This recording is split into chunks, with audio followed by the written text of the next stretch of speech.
Olá, pessoas. Boa noite. Boa noite a todos que estão aí na escuta.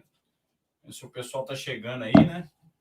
Quem for assistir aí ao vivo esta aula, já temos aqui no nosso grupo do Telegram o Luiz e a Camila, sempre assíduos aqui. Então já estão aqui chegando no nosso ambiente virtual, não é isso, pessoal? Seguinte. Hoje nós vamos estabelecer um movimento importante, que é a análise do conceito de pobreza urbana. O Luiz está falando que está tudo ok aqui, então tá bom. Em relação já à continuidade do nosso módulo 3, né? Então, hoje nós vamos tratar de um tema que, num contexto atual, é um tema muito importante, né? Um tema extremamente essencial para a gente discutir, num contexto que, infelizmente, nós temos um avanço não só da pobreza, como da extrema pobreza no Brasil. O Milton dedicou uma parte muito importante da sua vida a estudar a pobreza, né? Aliás, nessa obra que nós vamos analisar daqui a pouco, um grande estudo sobre pobreza urbana, em especial. Então, vocês vão sentir existe muita relação com os conteúdos que a gente analisou, né? A parte de geografia urbana, na parte do módulo de urbana, né? Dentro da conceituação dele. Então, vamos lá. Vamos começar esta brincadeira. Até, aproveitando o pessoal que está ao vivo, depois fazer esse pedido no grupo do Telegram, mas se for possível, pessoal, assim, não sei se vocês me têm lá no Instagram, que vocês me enviassem um vídeo, pode ser alguma coisa, um vídeo curtinho, me falando da impressão sobre o curso, né, para a gente difundir mais o curso do Milton. Está tendo, assim, como eu disse a vocês, assim, uma resposta interessante, mas se vocês puderem fazer isso, vai ser ótimo, né, porque ajuda a gente a difundir para mais pessoas, né? Então, vamos lá.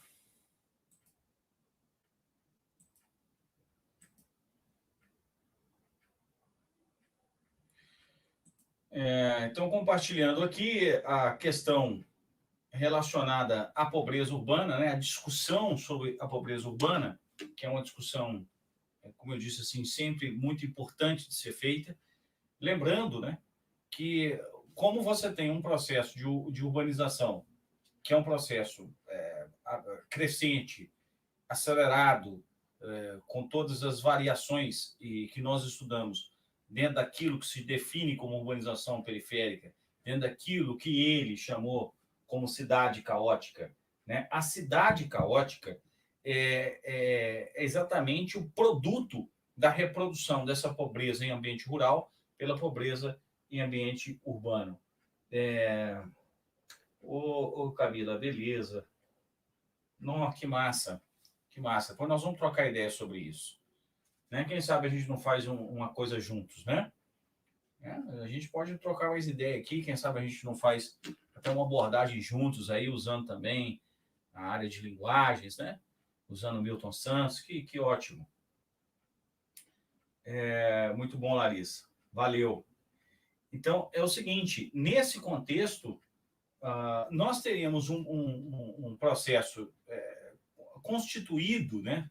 Dentro dessa dinâmica da pobreza urbana, dessa dinâmica de um processo de urbanização, que nós já vimos, né, o quanto que ele está ligado à construção das favelas ou dos processos de segregação socioespacial, né, todo aquele ambiente que nós estudamos do desenvolvimento urbano. Na aula passada, quando a gente falava do circuito superior e circuito inferior, a lógica do circuito inferior, que é a economia dos pobres. Então, claro que o Milton, assim, é uma das grandes admirações, até hoje eu gravei uma história sobre isso, que eu tenho pelo Milton Santos, é justamente esse trabalho que ele dedicou, uma vida intelectual, para estudar, assim, a fundo a pobreza, especialmente a pobreza urbana dos países periféricos.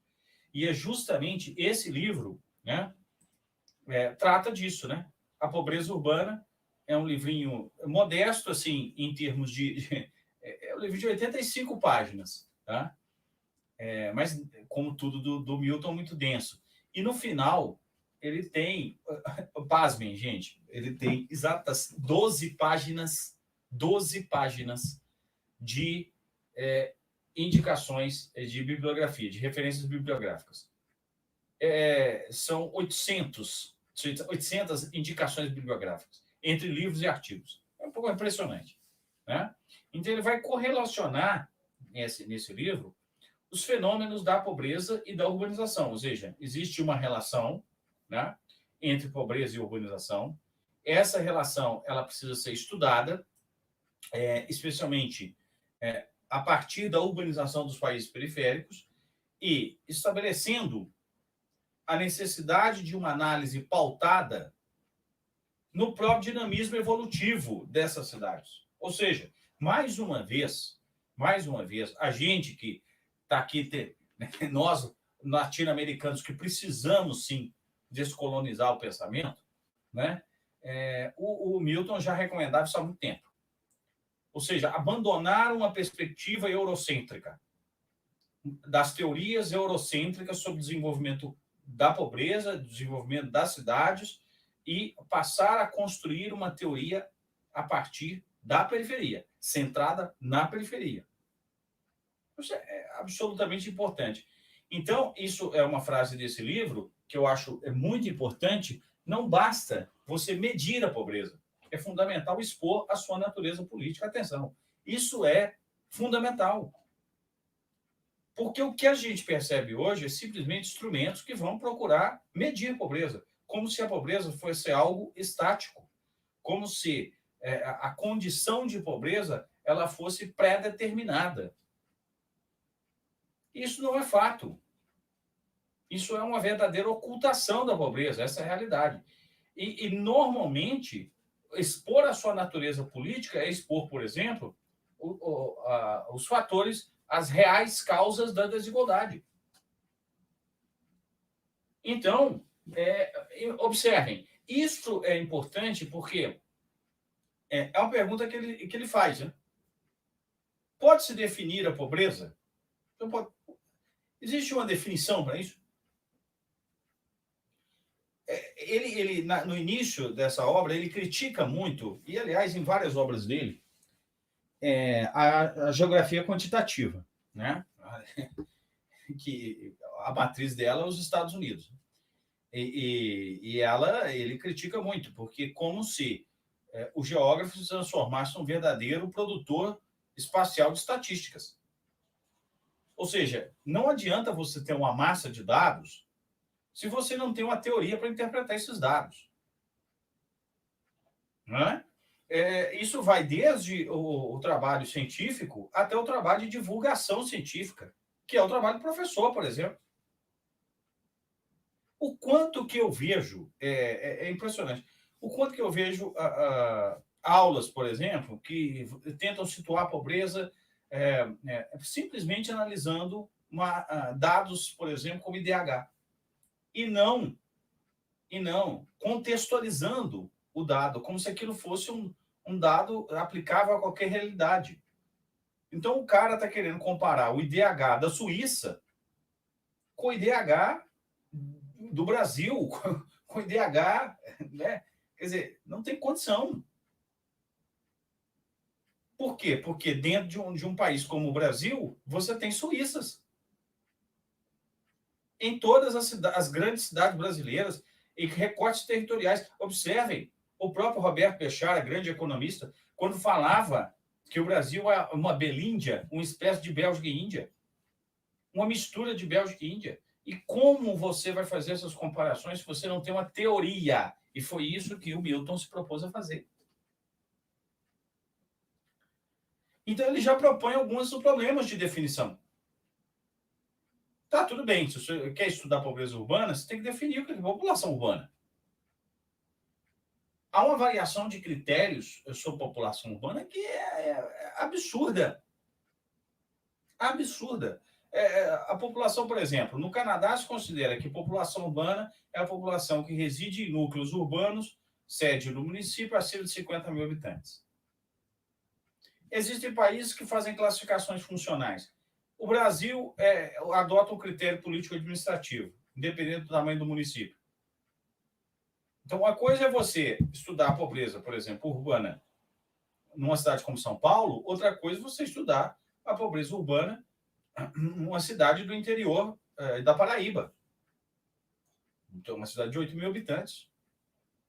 São dinâmicas diferentes. Então, essas definições, o que é emprego, subemprego, desemprego. Porque a questão da pobreza, ela obviamente esbarra no estudo do mercado de trabalho, que é o que a gente desenvolveu na aula passada, quando ele desenvolveu a teoria dos circuitos, que é absolutamente inovadora, né? E até hoje é. Né? Até hoje é. Não tem nenhum tá? Geógrafo no mundo que se dedicou tanto a estudar a economia dos povos como Milton Santos. Então, isso é importante, porque o que se considera emprego, subemprego e desemprego? Né? Desemprego, por exemplo, para o IBGE, se você não fez procura persistente de emprego nas últimas 4 semanas, você é considerado desempregado. Observe, o que é procura persistente? Você procurou pelo menos 3 vezes, você procurou trabalho. Mas, espera aí, são critérios absolutamente frouxos. Né? Será que, então, ele considera, por exemplo, nesse livro, ele vai questionar o emprego da palavra informal. Porque o emprego da palavra informal sugere que existe uma economia formal, ou seja, uma economia dotada de racionalidade, de regulações, de normas, que é a economia meta, a economia desejável. Existe uma economia informal que não é irracional. É uma economia que não tem normatização. E muito pelo contrário. Nós vimos aqui que o circuito inferior ele trabalha em cima de normações, ele se relaciona com o circuito superior. Então, são problemas que ele levanta. Quais são os critérios para você definir quem é pobre e quem não é? Que tipo de critério que linha, essa tal da linha de pobreza e das outras linhas que dividem as classes sociais? O próprio professor Gessé, gente, eu sinceramente vou confessar uma coisa a vocês, eu tenho uma admiração também pelo trabalho do professor Gessé. Estou lendo muito há algum tempo. Recomendo a vocês, pois se vocês tiverem oportunidade de entrar no Instituto Conhecimento Liberta. O Instituto Conhecimento Liberta foi fundado pelo Eduardo Moreira, grande economista, né? E ele inovou com uma plataforma de um custo baixíssimo, se não me engano, hoje a mensalidade dessa plataforma é R$47, em que você tem a oportunidade de fazer cursos com o Gessé. Eu fiz já 20 horas de curso com ele, dentro dessa plataforma. Né? Você tem a oportunidade de ter aula ao vivo com ele, de perguntar e etc., interagir diretamente. Né? Você tem a oportunidade de ter aula com Janine sobre a história da democracia, um negócio impressionante, aula com um ex-ministro. Né? O Luiz já colocou aí. Então, assim, dê uma olhada. É muito interessante. E o Gessé critica muito essa ideia da ideia dos critérios de renda. Né? Quer dizer, como assim? Você vai definir que classes sociais, essencialmente por uma faixa de renda? A classe social não pode ser definida assim, só assim. Né? Que tipo estudos como esse aqui. Né? Tipo, esse tipo de gráfico aqui, que é muito comum a gente enxergar isso. Né? Então, observe, o que se coloca, o Brasil é pobre, olha isso. Então, você tem 66% das famílias ganham até R$ 2.034 por mês. A renda familiar. Então, se você está abaixo dessa linha, você é pobre. Desculpa, mas é um critério... Peraí. Como assim? Mesmo se você considera só o critério fixo de renda, uma coisa é você ganhar R$ 1.900, numa cidade pequena no interior do Piauí, outra coisa é você ganhar isso em São Paulo. É óbvio que existe estabelecimentos de médias, de métricas, de estudos estatísticos, mas eles não são reveladores porque esses números normalmente não são interpretados à luz de uma teoria. É isso que o Milton está dizendo. Então, normalmente, tá, essas pirâmides sociais são extremamente questionáveis. Extremamente questionáveis. Por quê? Aí sim, aí nós começamos a tocar na questão, porque o Milton, ele coloca o que é pobreza. Então, a pobreza, na realidade, ele começa a responder dizendo que os recursos postos à disposição do homem, em termos de sua posição na escala social, muda com o tempo e lugar. Então, ele quer dizer o quê? Que pobreza é valor relativo. Que a pobreza é um processo social dinâmico. Que ser pobre há 30 anos atrás é diferente de ser pobre hoje. Por quê? Porque a escala de valor, por isso que ele falou que a pobreza, acima de tudo, é um processo político. De repente, você pode se considerar pobre, mas tem uma casa com eletrodoméstico, por exemplo. Tem um certo acesso a bens e serviços, e mesmo assim você ser considerado pobre hoje. Coisa que você não tinha no passado. Então, isso tem fortes variações, sejam elas variações temporais, né, nessa escala de tempo, ou variações espaciais. Então, ela é sempre o valor relativo. Eu me lembro muito bem que era considerado, por exemplo, status, né? Era considerado status na minha infância. Então, pessoas que tinham um poder aquisitivo maior, as pessoas que conseguiam comer carne todo dia.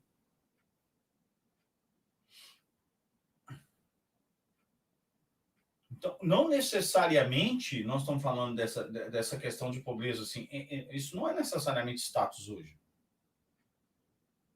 Então, ele é um processo dinâmico, é um processo variado.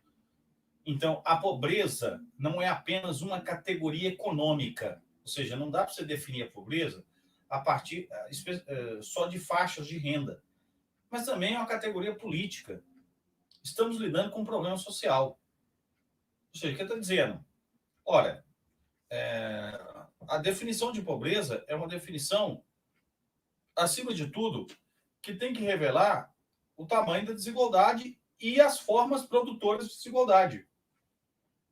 Porque as formas produtoras de desigualdade, os padrões produtores de desigualdade, as desigualdades inscritas no espaço, quando a gente fala, por exemplo, das diferenças, vamos lá, a gente já falou de IDH, vamos pegar a escala de desigualdade do IDH do Nordeste com o IDH do Sul do Brasil.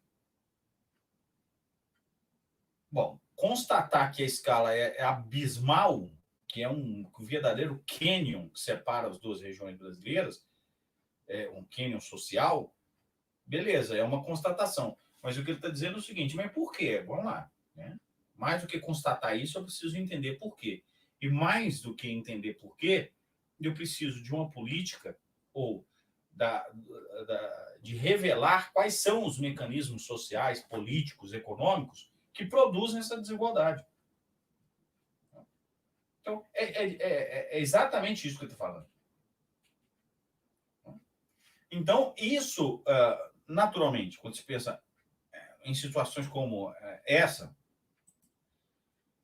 aí vem os modelos teóricos do primeiro mundo. Assim, a difusão de uma teoria, e aí ele vai fazer, vai desmantelar uma por uma, através de argumentos bem sólidos, argumentos críticos, como, por exemplo, foi desenvolvida uma teoria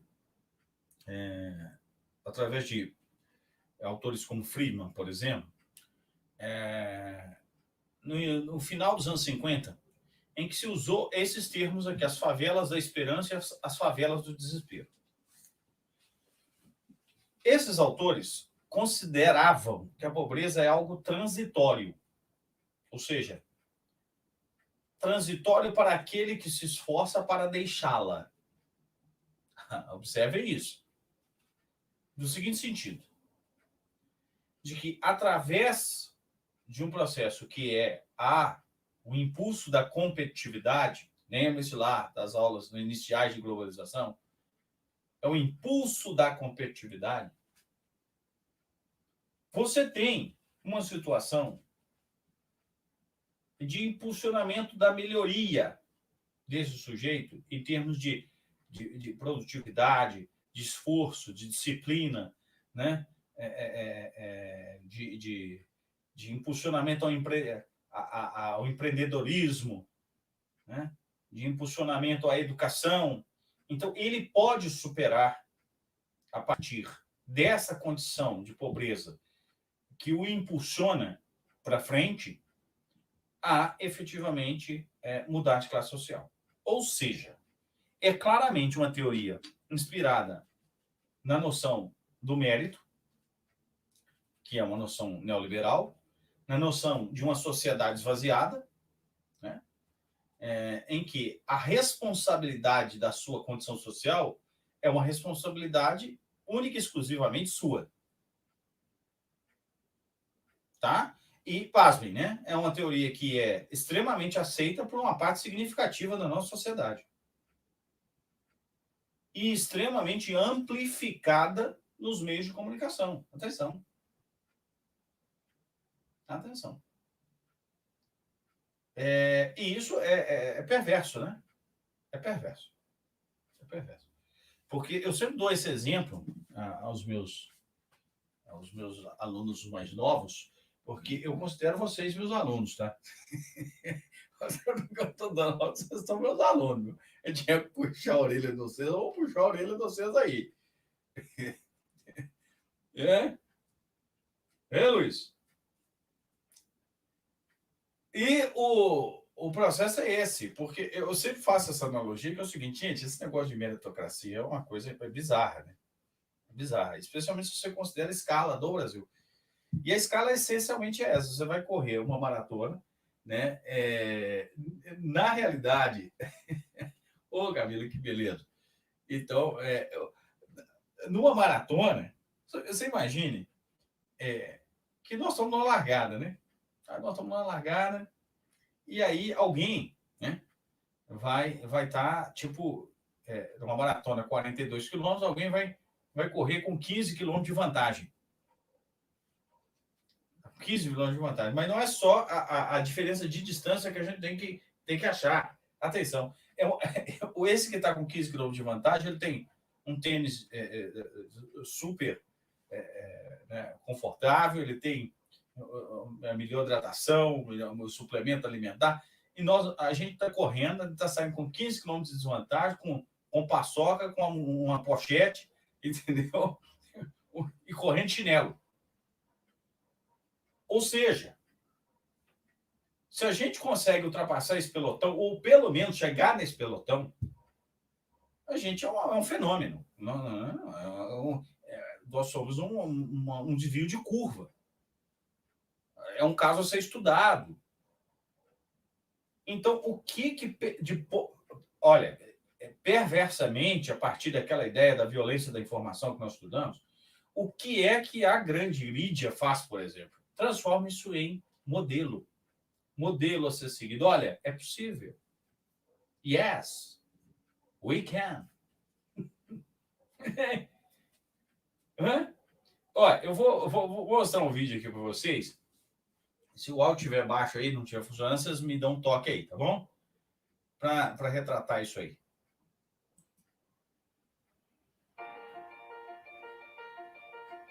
É hora de pegar a estrada. A história que o Balanço Geral vai contar hoje vai te surpreender. Estamos no Alto Paranaíba, em Patos de Minas, precisamente na rodoviária da cidade. Agora, está vendo esse homem? Sentado no chão, encostado no muro. Esse é o Walter, morador de rua, com uma história impressionante. Hoje nós vamos contar a história de um morador de rua que começou a sua vida aqui, uma rodoviária. Estamos em Patos de Minas, no Alto Paranaíba, e toda a história do Walter começou aqui. Foi num lugar como esse. Ele chegou da Bahia, de Ilhéus, sua cidade natal, veio até Minas Gerais e até Patos de Minas e começou aqui a tentar a sua vida, tentar ganhar o pão de cada dia, para ele conseguir se sustentar. Ele começou a limpar a rodoviária, limpava os bancos, pedia ajuda para os donos de restaurantes para conseguir comida. A moradia dele, muitas vezes, era aqui mesmo, era na rua. E ele continuou vivendo na rua. Mas nunca desistiu de maneira nenhuma. Não podia desistir. Até porque ele tinha vontade de crescer, de ser alguém na vida. E ele sempre na rua, mas continuou estudando, lendo o que podia e contando com a solidariedade e com a ajuda das pessoas. E mesmo na rodoviária, mesmo morando na rua, no chão, o Walter, que você vai conhecer hoje, passou no concurso público da prefeitura e mais, em primeiro lugar. Caminhando pela... Vou parar por aqui, porque né, chega de bobagem. Mas observem isso. Observem o discurso, a construção do discurso desse jornalista. Mas ele não desistiu. Ele não desistiu. Ele se esforçou. Mesmo morando na rua, ele não desistiu. Entenderam? É óbvio que isso cria mecanismos, né? Vocês estão vendo que é uma reportagem da Record, né? Aos bons entendedores, vamos fazer as ligações. Né? Espero que esteja fazendo as ligações. Não é à toa que se vende a tal da teologia da prosperidade.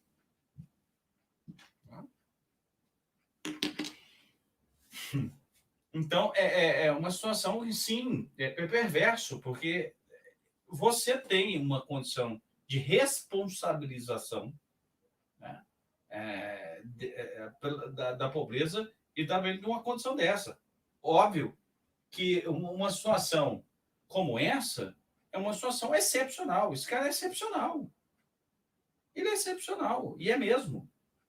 Mas isso aqui, gente, não é uma regra. É óbvio que não, nós sabemos que não. Mas é vendido como?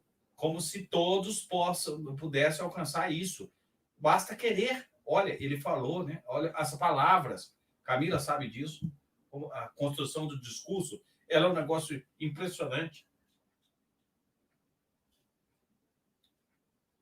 A vontade. Você tem que ter vontade. A vontade, essa ideia, né? Que é vendida e muito difundida. Por isso que, meus queridos alunos e alunas, é impressionante, né? É impressionante como é que livro de autoajuda vende, né? Não é à toa, né? Porque basta você querer essas situações. Então, basicamente, essa seria uma tentativa de explicação. A outra repousa nas teses neomalthusianas.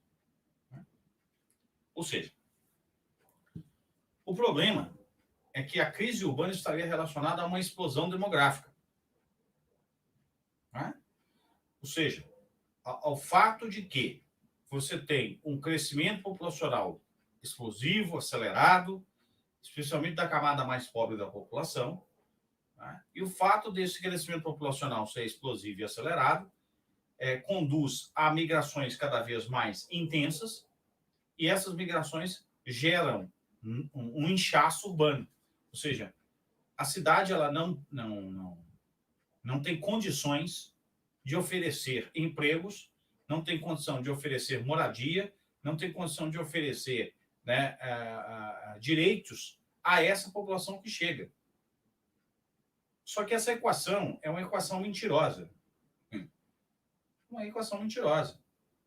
Óbvio que a cidade tem. É óbvio que a cidade tem. Basta discutir a questão, por exemplo, da moradia. É bom se você tiver um mínimo de senso de observação. Quando você circula pelas cidades, vocês, né, temos alunos aqui.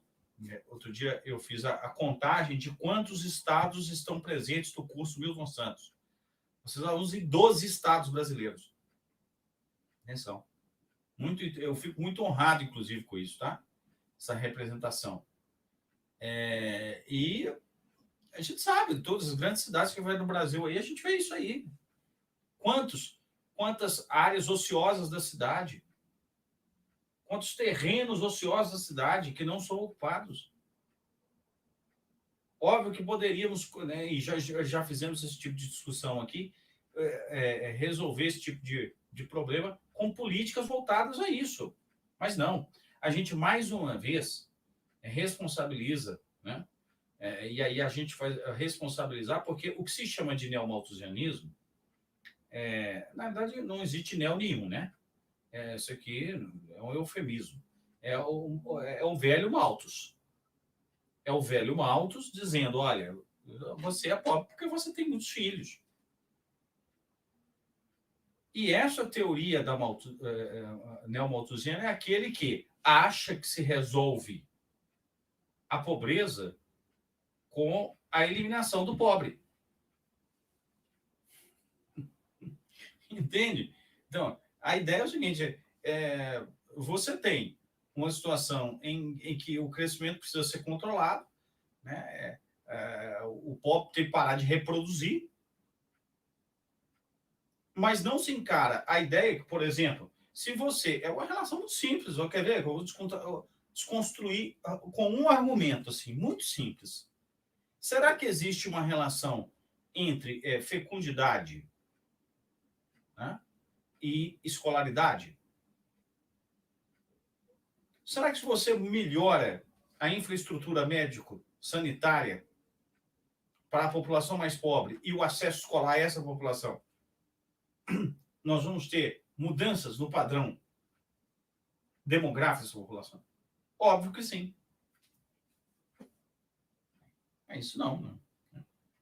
Quer dizer, o que me tira da condição de pobreza é ter acesso ao DIU, ao preservativo, ao anticoncepcional. Não que isso não seja importante, óbvio que é, mas a criação da cultura contraceptiva, ela é uma consequência da mudança da posição social do sujeito.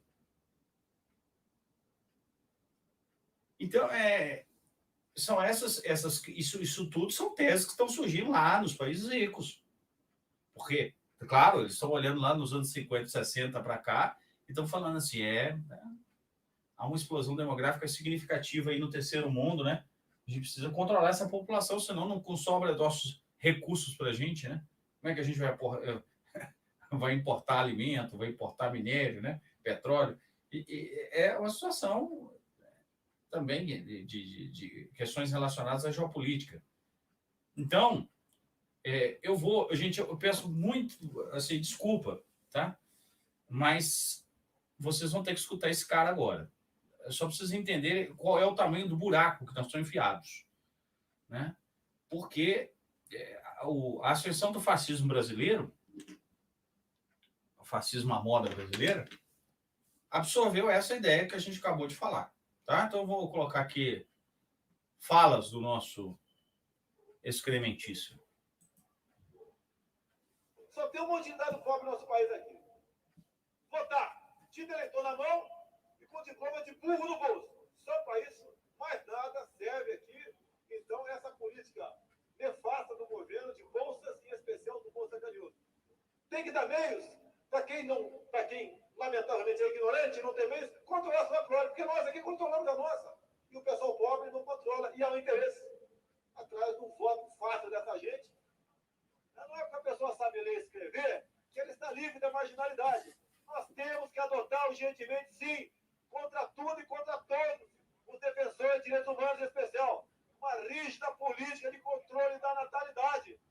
Chega de nós darmos meio para que, não darmos meio para que casais, cada vez mais, coloquem gente que não tem a mínima condição de ser cidadão no futuro. Já está mais do que na hora de nós discutirmos uma política que venha conter essa explosão demográfica. Caso contrário, ficaremos apenas botando nessa casa Bolsa Família, empréstimo para pobre, Vale Gás, etc. Não adianta nem falar para educação, que a maioria do povo não está preparada para receber educação e não vai se educar. Só o controle de natalidade pode nos salvar do carro. A imagem mais chocante é quando vão na casa dessa mãe dessas duas crianças. Lá ela apresenta mais meia dúzia de filhos. Ou seja, é uma irresponsabilidade. Essa jovem mulher ainda, com 20 e poucos anos, deveria ser orientada a fazer uma laqueadura. Ou seu marido, se é que ela tem, fazer uma vasectomia. Que não pode a sociedade que trabalha continuar sustentando de forma permanente quem não vai ter futuro, que essa é a verdade. Desculpa, tá, gente? Mas deve ter ficado muito claro para vocês, né? A estrutura do raciocínio. Então, essa estrutura, que é uma estrutura que é adotada pela elite econômica brasileira, viu? Ele está reproduzindo um discurso que é defendido por boa parte da elite econômica deste país. Nós vamos eliminar a eliminação da pobreza se dá pela eliminação dos pobres. Inclusive com o processo de deslegitimar programas de transferência de renda, como o Bolsa Família, que é um programa foi considerado pela ONU o maior programa de transferência de renda da história. Né? Uma política de Estado, que hoje é uma política de Estado, tentaram até desmantelar, mas não conseguiram, que foi uma das políticas mais efetivas na mobilidade social brasileira. Então, quer dizer, é uma situação, né, que não é de hoje. Não é de hoje. Então, quando a gente coloca isso, surge a partir, já vimos a tese neomalthusiana, já vimos a questão relacionada, né, a esse processo de não assimilação, de um processo público, de uma responsabilização, de uma individualização. Mas existe uma outra tese, que é a tese dualista. Essa é uma tese mais importante, assim, porque o que se trabalha é a ideia de que, com o crescimento das cidades, você tem a formação de duas cidades. Uma cidade moderna, uma cidade dinâmica, aberta às transformações, dotada de racionalidade, e a outra tradicional. Ou seja, é o que se chama de tradicional, que, inclusive, inicialmente, o Milton, quando ele foi desenvolver a teoria dos circuitos, ele usava essas palavras aqui. E justamente nesse livro ele fala, olha, eu deixei de usar. Porque esses termos não são corretos. Então, quando se fala em tradicional, você fala de um processo, né, estagnado, incapaz de assimilar as transformações. Então, aí o Milton vai desmantelar isso aí com a teoria dos circuitos. Então, quando se constrói duas cidades, uma cidade moderna e outra arcaica, essa arcaica, ou seja, a favela, a periferia, né, que é uma cidade arcaica, ela precisa ser modernizada. Atenção.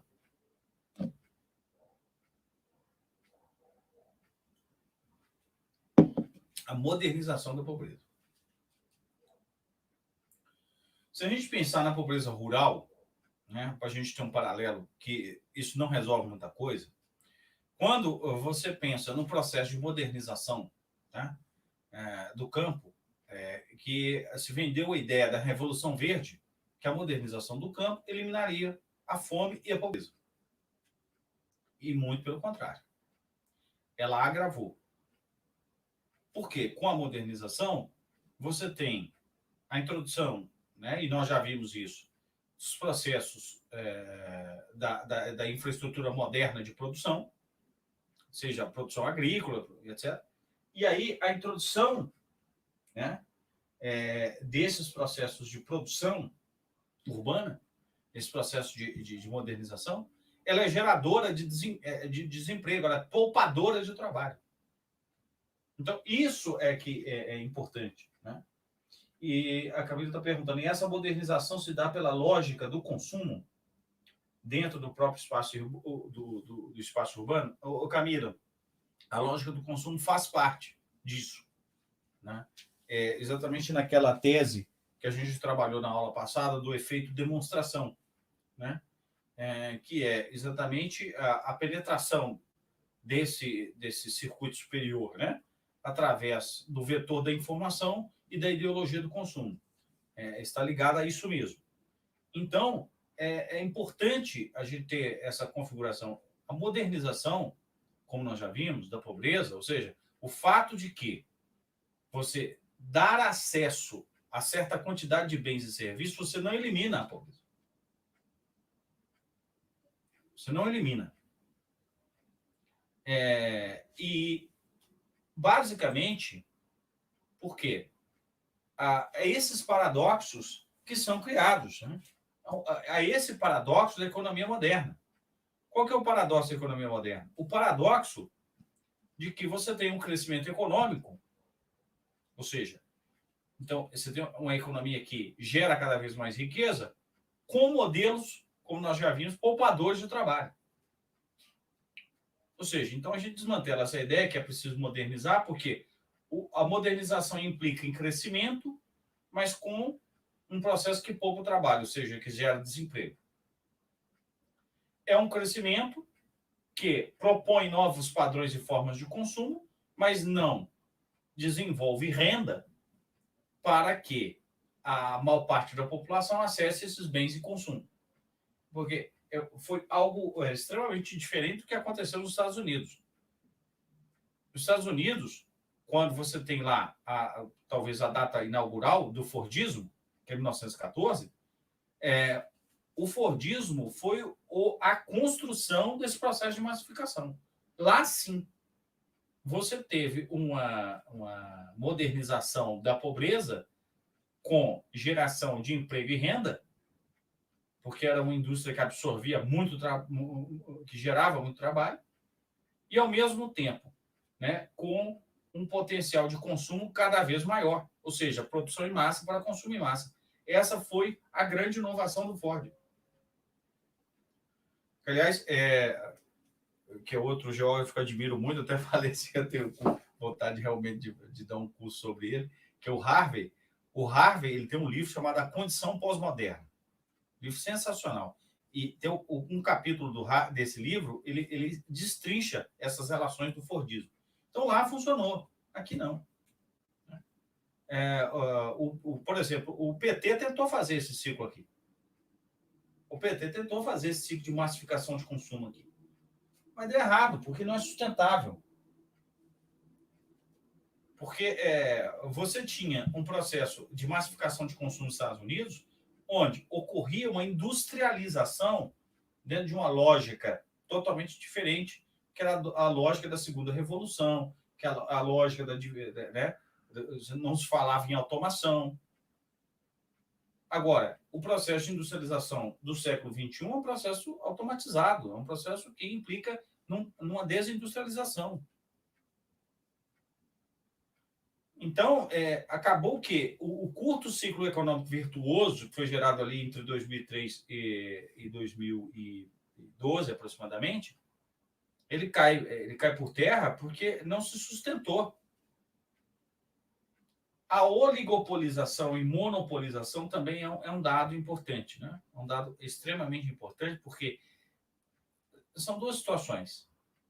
Quando essas empresas modernas elas entram, né? Ou seja, a necessidade de se modernizar, a modernização, ela, de certa forma, ela absorve os setores ditos tradicionais, os setores ditos arcaicos, e ela elimina a verdadeira concorrência, a verdadeira economia concorrencial, que é aquela que gera mais emprego, que é aquela que distribui renda. A economia concorrencial é que distribui renda.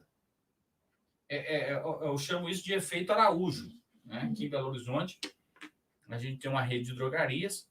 A gente costuma brincar que existem unidades da drogaria Araújo na superfície lunar.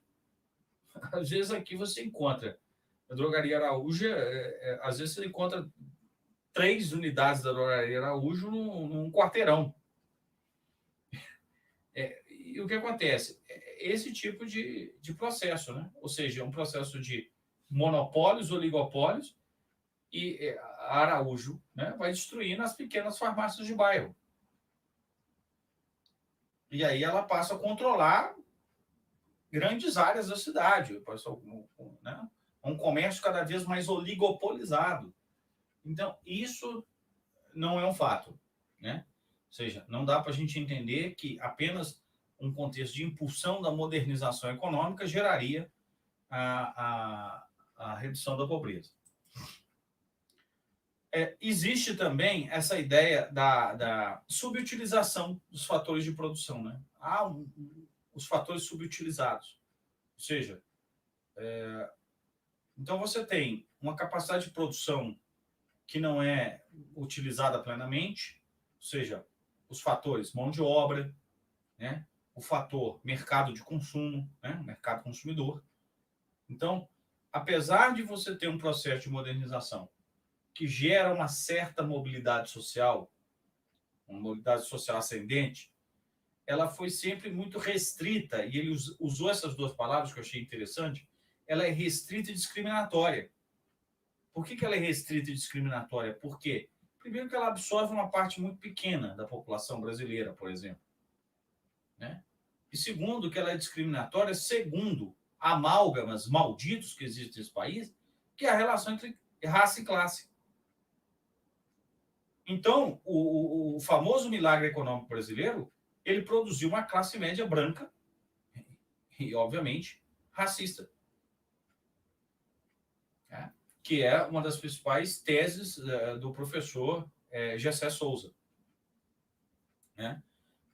No seu livro A Classe Média no Espelho, a própria ideia, né, da análise da Lava Jato, né, como é que foi, né, a Elite do Atraso, que é um livro essencial, e esses processos todos se coordenando, né? A ideia também de uma outra crítica, uma outra teoria da marginalidade, que seria uma teoria muito comum na sociologia latino-americana ali dos anos 60, em que você tem uma população que ela não, essa ideia, ela não é sempre essa ideia de inchaço, né? Ela não consegue ser absorvida no processo econômico. Ela não consegue ser absorvida, né, pela a expansão dessa economia moderna. Ela está sempre à margem disso, né? Mas na realidade ela não está à margem pela impossibilidade, mais uma vez, né, de ser absorvida. O Milton argumenta de forma crítica isso, porque existe, por exemplo, existe muita área rural para que esses camponeses não migrassem para as cidades. É a ideia da subutilização. Ou seja, nós temos a maior parte da terra brasileira é subutilizada. Então, não é porque existe um excesso de pessoas que não vai ser absorvida, né, pela dimensão da nossa economia, não. Então, na realidade, é o que ele coloca, né? O pobre não existe uma marginalidade. Do ponto de vista econômico, ele é explorado. E do ponto de vista político, ele é reprimido. Então, são situações importantes quando se faz esse tipo de análise. E aí ele fecha, né? Então, ele fez uma série de críticas a todas essas teorias, e ele fecha o seguinte: olha, como é que nós vamos resolver essa história? Por quê? Existem 2 campos, o campo do consumismo e o campo do igualitarismo. Ou você elimina a pobreza pela expansão do consumo, que não é de acordo com o Milton, uma alternativa viável.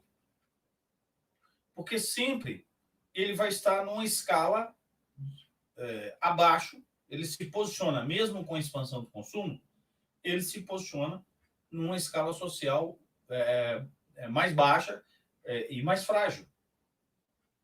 Basta dizer o seguinte, um exemplo bem, bem claro e concreto disso, né? A ideia de quando a gente teve o boom do consumo lá no ano 2006, 2007, né? Então, um boom do consumo. Os carnês das Casas Bahia, né? As grandes redes como Ricardo Eletro, Casas Bahia, Magazine Luiza, crescendo porque essa mobilidade, né? Através do consumo. Então, as pessoas compravam tudo, compravam geladeira, compravam televisão, né? E etc. Então, de repente, o cara coloca a televisão dele numa parede, muitas vezes, da sua casa que não tem reboco. Muitas vezes, na porta da sua casa tem esgoto a céu aberto. Muitas vezes, a parede da sua casa está sendo vazada por bala de fuzil. Muitas vezes, os seus filhos não conseguem um acesso escolar mínimo. Então, quer dizer, você não mudou a posição desse sujeito na escala. É disso que ele está falando. Então, não adianta você oferecer condições, inclusive, né, oferecer uma expansão de consumo através de crédito, porque é o que aconteceu, né? Tá, tudo bem, você teve uma elevação de renda, mas ela não era suficiente para acessar determinados bens de consumo. Então, você tinha a construção de um endividamento familiar. Tanto é que, com a construção desse endividamento familiar, que se construiu, por exemplo, um grande processo de frustração quando, evidentemente, você tem um aumento do desemprego, há uma reversão do ciclo econômico, né? E os bodes expiatórios são claros, né? Quer dizer, o bode expiatório estava ali, né? Por isso houve uma ascensão muito forte dessa questão, né, do ódio à política, né? Do outro lado, você tem a mudança nas estruturas de poder, de consumo e produção, que, de acordo com o Milton, é exatamente o caminho que deve ser tomado. A ideia é uma mudança estrutural de poder, consumo e produção, ou seja, de formas de produção e de consumo. Como assim? Mudar a estrutura é mudar o arranjo de forças que vai efetivamente determinado é ótimo, garantir determinado aspecto econômico. Por exemplo, as chamadas reformas estruturais são essenciais. O que é necessário? A mãe de todas as reformas, que nunca foi feita de verdade nesse país, que é a reforma política, por exemplo. Nós temos que mudar, né, as estruturas de representatividade no país. Por exemplo, a questão da reforma agrária, absolutamente essencial. É absolutamente essencial, né? A questão da reforma tributária, não da forma como se propõe, né, que é exatamente manter a carga tributária como ela é, uma carga tributária regressiva, que absorve mais renda dos pobres em detrimento dos ricos e, principalmente, né, das grandes empresas, do setor financeiro, né? A questão da reforma educacional, que é algo que foi, nesse início do século XXI, a gente começou a fazer e a gente vê o desmantelamento profundo de tudo isso agora, porque são as verdadeiras molas de mobilidade. Então, de acordo com o Milton, se você não fizer essas mudanças de estrutura, nada feito. Nada feito, né? Não existe a mudança efetivamente desse contexto de pobreza.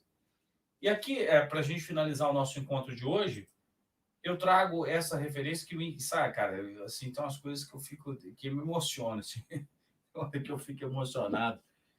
Esses dois caras aqui, para mim, são... tipo, tem que ser lidos, relidos, né? Como não ler o Paulo Freire, cara? Todo brasileiro tinha que ler Pedagogia do Oprimido, pelo amor de Deus. É um livro essencial. Pedagogia da Autonomia, Pedagogia da Esperança. Dos maiores pedagogos da história do pensamento educacional do mundo. Do mundo. É o pedagogo mais traduzido do planeta Terra, Paulo Freire.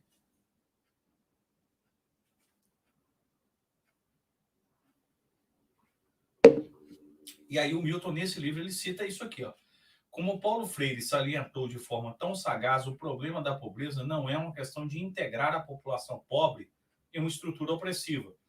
Ou seja, a estrutura opressiva, né, da ideologia do consumo, da ideologia moderna, da imposição de um de fora para dentro, que é a imposição de um modelo gestado nos centros hegemônicos para as periferias, como se as periferias não pudessem desenvolver seus próprios modelos, a fim de que possa tornar-se mais parecida com o opressor. Olha o American Way of Life, por exemplo. Tornar-nos cada vez mais parecidos com os Estados Unidos, né? A gente vê tanto isso, né? Nas abordagens. Olha, porque nos Estados Unidos é assim, porque na Europa é assim. Isso é o tempo todo. O tempo todo fala-se disso. O famoso complexo de vira-lata, né?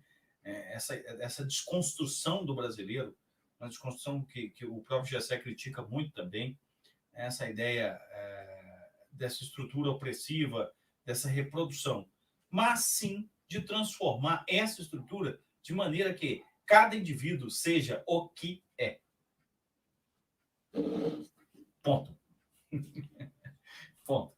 Né? Esse é exatamente uma situação muito importante, interessante, né, para a gente refletir aí sobre os aspectos de pobreza. Beleza, povo? E assim encerramos mais um encontro. Eu espero que vocês tenham aproveitado aí.